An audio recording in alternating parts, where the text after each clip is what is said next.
ഷാനവാസ് എന്ത് സ്റ്റോറിയാ പറഞ്ഞിട്ട് പോയത്? പ്രേംപകനും ചന്ദ്രമതിക്കും ഒരു ആൺകുട്ടി ജനിച്ചു. ആൺകുട്ടി മരിച്ചുപോയതിന്റെ സങ്കടത്തിൽ പ്രേംപകനും ചന്ദ്രമതിയും കാട്ടിൽ കൂടിയിട്ട് യാത്ര. കാട്ടില് ഫോറസ്റ്റ്. കാട്ടിൽ കൂടി യാത്ര പോയി ആ സങ്കടത്തില്.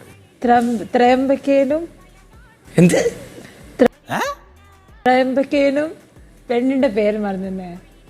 ത്രയംബകേനും ഏതോ ഒരു പെണ്ണിന്റെ ആൺകുട്ടി ജനിച്ചു. എന്താ ജിസിൽ ഉറുദു അല്ലേ ഇത്?